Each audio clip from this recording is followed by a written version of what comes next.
Gross profit बढ़ जाएगा। चलें भाई, नेट प्रॉफिट रेशो,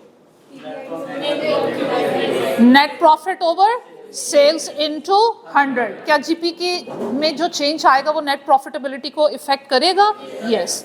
अगर आपकी जीपी में इंक्रीज 10% आ रहा है और एक्सपेंसेस आपके कांस्टेंट रहे तो हम एक्सपेक्ट करेंगे कि आपका नेट प्रॉफिट भी 10% बढ़ना चाहिए। लेकिन अगर ग्रेटर देन 10% बढ़ा तो हम कहेंगे कि हमारा एक्सपेंसेस पे कंट्रोल है। और अगर आपका जीपी 10% बढ़ा और नेट प्रॉफिट 10% की बजाय सपोज 7% बढ़ गया, फिर इट मीन्स हमारे एक्सपेंसेस 3% बढ़ गए हैं, जिसकी वजह से आपका नेट प्रॉफिट 3% कम हो गया है। ओके हो रहे? आगे चलते हैं। ये कैपिटल एम्प्लॉयड क्या होता है? Long term investment in the business through long term sources. Finance के पॉइंट ऑफ व्यू से अगर कैपिटल एम्प्लॉयड को कैलकुलेट करना पड़ेगा तो कैसे कैलकुलेट करोगे? फाइनेंसिंग के पॉइंट ऑफ व्यू से long term debt plus equity. Investment के पॉइंट ऑफ व्यू से अगर कैपिटल एम्प्लॉयड को कैलकुलेट करें तो हम एसेट्स के पॉइंट ऑफ व्यू से कैलकुलेट करते हैं। और वो क्या फॉर्मूला मैंने पढ़ाया हुआ है? Total assets minus current liabilities. हम कैपिटल एम्प्लॉयड को यूं भी कैलकुलेट कर सकते हैं। और अगर मैं आपसे कहूं कि बेटा वर्किंग कैपिटल अप्रोच को यूज करते हुए कैपिटल एम्प्लॉयड को कैलकुलेट करो, फिर कैसे करोगे? Non current asset plus working capital. Tell me the difference between net assets and net current assets. Yes, net assets are basically the difference of total assets and total liabilities. और net current assets जिसने हम इनके अलावा working capital का नाम भी देते हैं equal to current assets minus current liabilities। और हमने क्या बात डिस्कस की? In case of company profit की डिस्ट्रीब्यूशन का सीक्वेंस मैंने आपसे डिस्कस किया था कि इन केस ऑफ कंपनी हम क्या करते हैं? सेल्स रेवेन्यू में से कॉस्ट ऑफ सेल्स माइनस करते हैं, क्या आता है? Gross profit. फिर ग्रॉस प्रॉफिट में से ऑपरेटिंग एक्सपेंसेस माइनस करते हैं, क्या आता है? Operating profit. फिर ऑपरेटिंग प्रॉफिट की डिस्ट्रीब्यूशन जब स्टार्ट होती है तो पीबीआईटी में से सबसे पहले पेमेंट किसको करेंगे? आप अपने क्रेडिटर को जिनसे आपने डेट लिया हुआ है, आपने उनको क्या पे करना है? इंटरेस्ट। फिर उसके बाद किसकी पेमेंट होगी? टैक्स। टैक्स पे करने के बाद प्रेफरेंस शेयर होल्डर को डिविडेंड पे होगा। उनको पेमेंट हो जाने के बाद वो जो profit available for equity share holder होगा, कुछ आप उनको एज अ डिविडेंड डिस्ट्रीब्यूट कर दोगे और बकाया आप बिजनेस में रिटेन कर लोगे। ये सीक्वेंस याद है? ओके भाई, आगे चलते हैं। हमने नेक्स्ट प्रॉफिटेबिलिटी रेशियो डिस्कस की, return on capital employed. How to calculate it? PBIT over capital employed.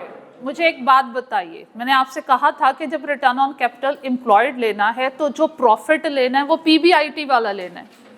Profit after tax या नेट प्रॉफिट क्यों नहीं लेना? मैंने रीजन क्या बताई थी? कौन बताएगा? वो लॉजिक कौन समझाएगा? भूल गई? सुनिएगा, गौर से सुने। हम क्या फाइंड आउट करने जा रहे हैं? Return on capital employed. हमने जो लॉन्ग टर्म सोर्सेज से पैसा लिया हुआ है और लॉन्ग टर्म सोर्सेज में बिजनेस में इन्वेस्ट किया हुआ है, उनके एंगेज में हमें रिटर्न कितने % मिल रहा है? This is what I want to calculate. तो भाई कैपिटल एम्प्लॉयड आपके पास दो सोर्सेज से आ रहा है, डेट से भी आ रहा है और इक्विटी से भी आ रहा है। तो आपने वो प्रॉफिट लेना है जिनमें से आपने डेट होल्डर को और इक्विटी होल्डर को पेमेंट करनी है।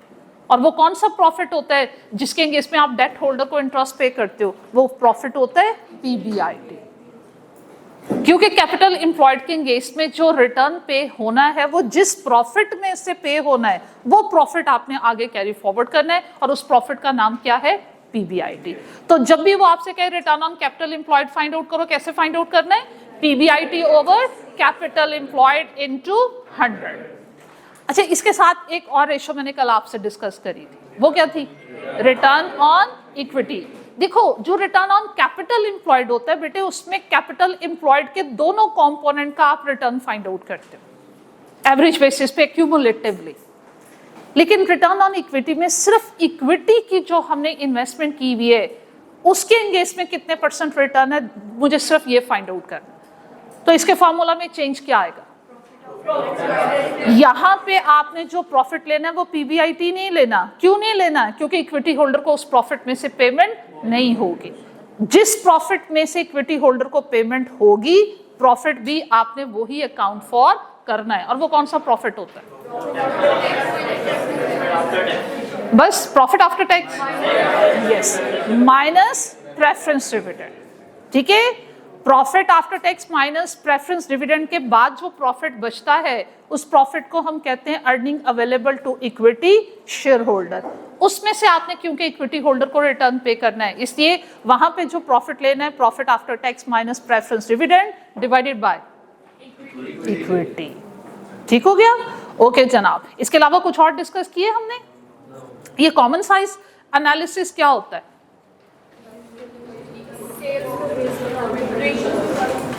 कॉमन साइज एनालिसिस में ये होता है, इनकम स्टेटमेंट के हर कंपोनेंट का कंपैरिजन हम किसके साथ करें? सेल्स के साथ। और सेल्स को लेते हैं एज बेस।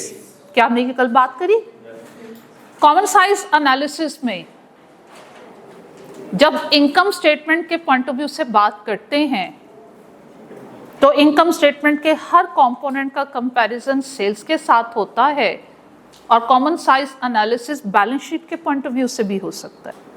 और बैलेंस शीट के हर कंपोनेंट का कंपैरिजन हम टोटल एसेट्स के साथ करते हैं। कॉमन साइज एनालिसिस में क्या होता है, मैं रिपीट कर रही हूं, सुनिएगा गौर से। कॉमन साइज एनालिसिस की जब आपने एप्लीकेशन करनी है इनकम स्टेटमेंट में, तो हर कंपोनेंट का कंपैरिजन किसके साथ? सेल्स के साथ। और जब कॉमन साइज एनालिसिस की एप्लीकेशन करनी है बैलेंस शीट के पॉइंट ऑफ व्यू से, तो बैलेंस शीट के हर कंपोनेंट का कंपैरिजन किसके साथ? टोटल एसेट्स के साथ। ये बात याद रहेगी? ओके जनाब, ये रेशियो एनालिसिस हम कर क्यों रहे? For performance analysis.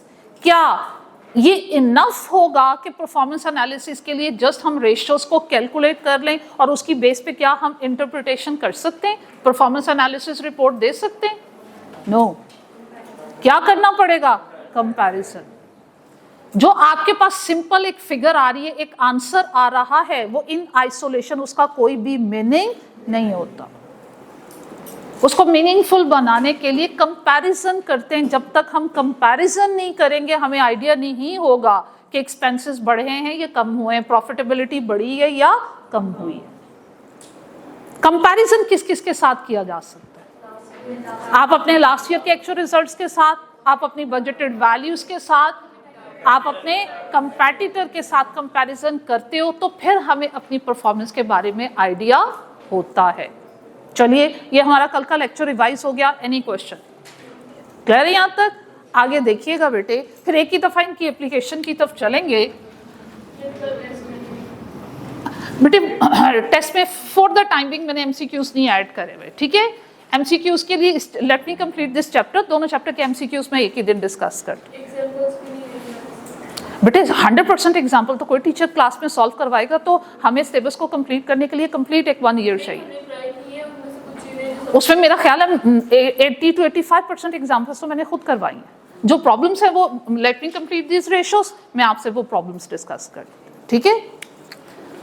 Working capital ratios लिखना नहीं है, सिर्फ फोकस करना है मेरी बातों पे पहले।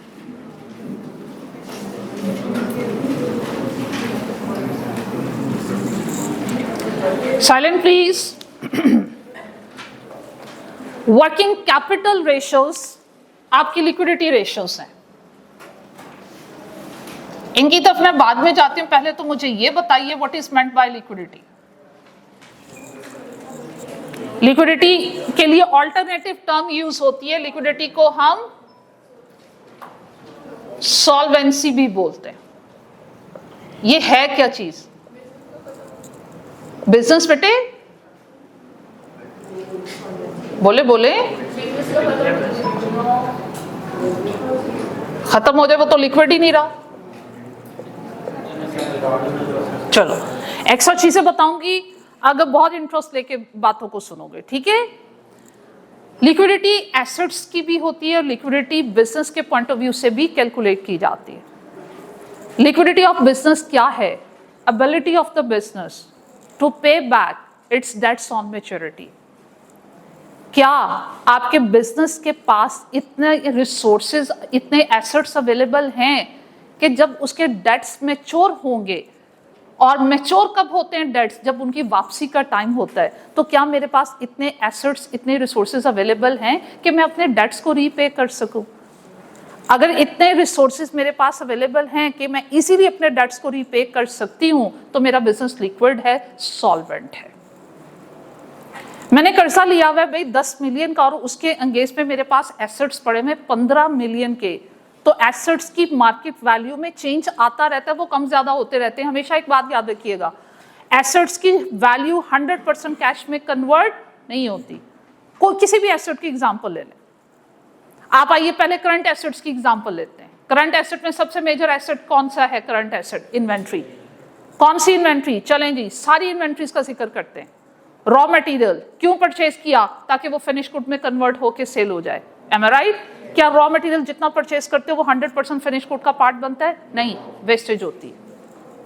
फिनिश गुड्स क्यों प्रोड्यूस किए? बेचने के लिए। क्या वो सारे बिक जाएंगे? चलें जी, नहीं सारे नहीं बिकेंगे। चलें जी, सारे बिक गए, कोई लॉस नहीं हुआ, बिक गए, उधार बेचे।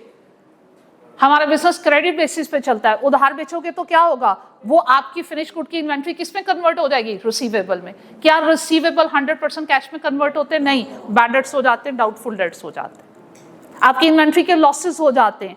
तो आपके करंट एसेट कभी भी 100% कैश में कन्वर्ट नहीं होते। इसी तरह नॉन करंट एसेट्स जैसे जैसे पुराना होता चला जाता है, उसकी रिपेयर एंड मेंटेनेंस बढ़ती जाती है, उसकी स्क्रैप वैल्यू उतनी ही कम होती चली जाती है। तो कभी भी एसेट्स 100% कैश में कन्वर्ट नहीं होते। इसलिए जो आपको फाइनेंस प्रोवाइड करते हैं वो ये डिमांड करते हैं कि आपने अगर डेट 10 मिलियन का लेना है तो उसके एंगेज में एसेट की जो सिक्योरिटी है वो मोर देन 10 मिलियन होनी चाहिए। तो अगर आपके पास डेट से ज्यादा रिसोर्सेज पड़े हुए हैं और आप इस काबिल हो कि जब डेट्स मैच्योर होंगे, कर्जा वापस करने का टाइम आएगा, तो आप इजीली अपने कर्जाजात को वापस कर पाओगे, तो आपका बिजनेस क्या डिक्लेयर होगा? सॉल्वेंट या फिर लिक्विड। तो बिजनेस के पॉइंट ऑफ व्यू से लिक्विडिटी को कैसे डिफाइन करते हैं? यूं डिफाइन करते हैं, ability of business to pay back its debts on maturity.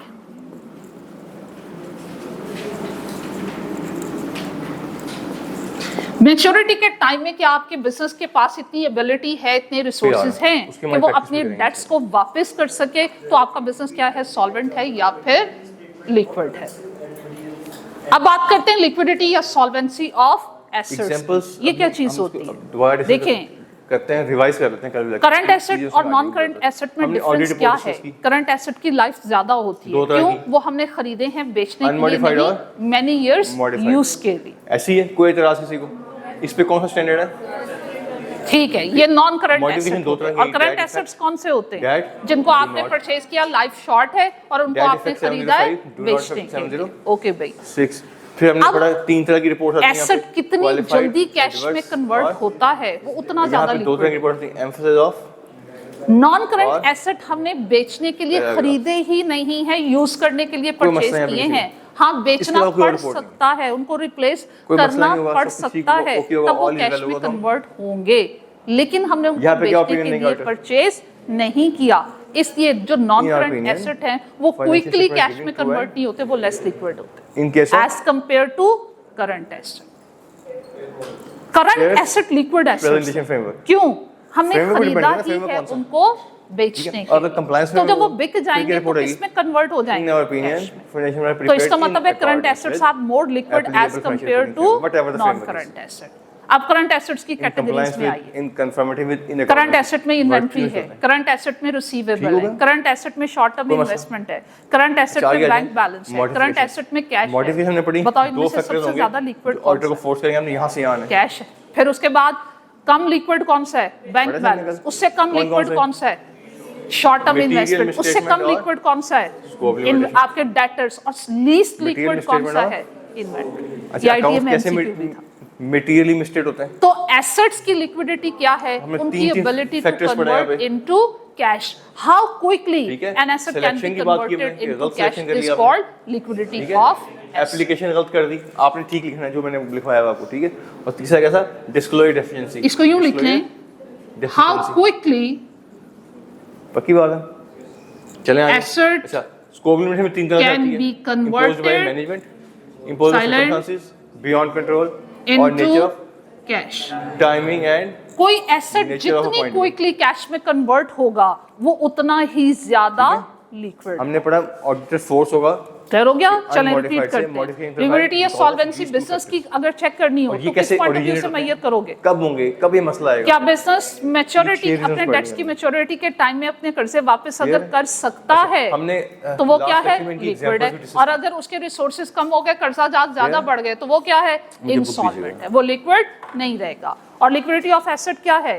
Ability of assets to convert into cash, कि कितनी क्विकली आपका एसेट कैश में कन्वर्ट हो रहा अब है। page जो जितनी 235 जल्दी पे। कन्वर्ट होगा वो उतना ही ज्यादा लिक्विड होगा। अब भाई आइए वर्किंग कैपिटल। वर्किंग कैपिटल कल किसको जो कुछ नाम हम दिया? पढ़े हैं ना,